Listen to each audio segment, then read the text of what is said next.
मोदी सरकार ने वोडाफोन के 36,000 करोड़ रुपए माफ कर दिए। अगर रात में भी अगर किसी को हिला के अगर मोदी जी को उठाए तो उनके मुंह पे जबान पे एक ही नाम होता है।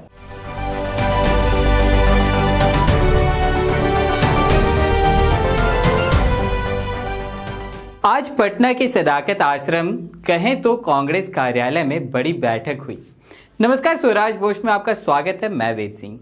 आज पटना में कांग्रेस पार्टी की तरफ से एक बड़ी बैठक का आयोजन होता है। बैठक के बाद प्रेस कॉन्फ्रेंस कर कांग्रेस के वरिष्ठ नेता अविनाश पांडे ने मोदी सरकार पर जमकर निशाना साधा है।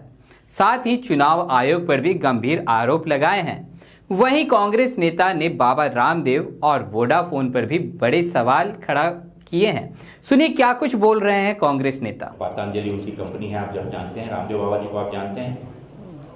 एक शब्द भी कहीं उठा।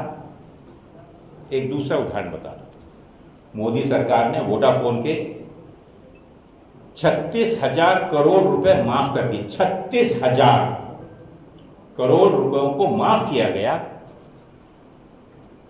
और यहां तक कि उसका स्वामित्व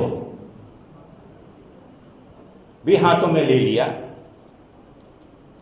जो अब 22.6% से बढ़कर अब आज की तारीख में 48.99% हो गया है। क्या यह कानूनी है? जहां पर 36,000 करोड़ रुपए माफ भी कर दिए गए, यहां पर मात्र 90 करोड़ रुपयों के लिए ये शेयरों को, क्योंकि वो संस्था चलती रहे, जो प्रकाशन चल रहा है, आज भी नेशनल हेराल्ड का प्रकाशन चल रहा है, आज भी नवजीवन प्रकाशित हो रहा है, आज भी हमारा कौमी आवाज़ जो है आज भी डिजिटल प्लेटफॉर्म पे अपनी उपस्थिति दर्ज किए हुए है। लेकिन 36,000 करोड़ रुपए माफ कर देंगे, वहां पर जू भी नहीं रही।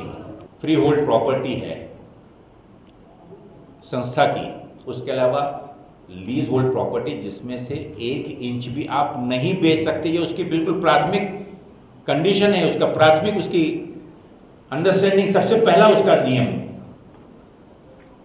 तो साथियों, मैं आपसे ये कहना चाह रहा था कि इन सब बातों के बाद एक चीज गौर करें कि देश में लोकतंत्र को खत्म करने के लिए, इस देश के अंदर में एक प्रकार से तानाशाही वातावरण को और ज़्यादा मजबूती की ओर बढ़ाने के लिए जिस प्रकार से सरकारी मशीनरियों का दुरुपयोग करते हुए अपने सभी राजनीतिक प्रतिद्वंदों को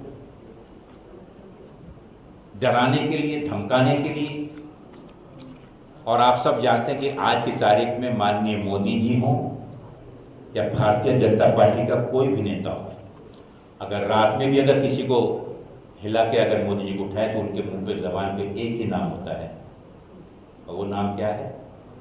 राहुल गांधी, कांग्रेस पार्टी। क्योंकि वे जानते हैं कि कांग्रेस का कार्यकर्ता, कांग्रेस की वो सोच, कांग्रेस का वो खून पसीना त्याग इस देश के एक एक गांव के कण कण में बसा हुआ है। राजनीतिक परिस्थितियां बदलती रहती हैं, लेकिन ये परिस्थिति वो भी जानते हैं कि ज्यादा दिन झूठ नहीं टिक सकता, झूठ की उम्र ज्यादा नहीं होती। और आज वो देख रहे हैं कि माननीय राहुल गांधी जी एक ऐसा नौजवान, एक ऐसा नवयुवक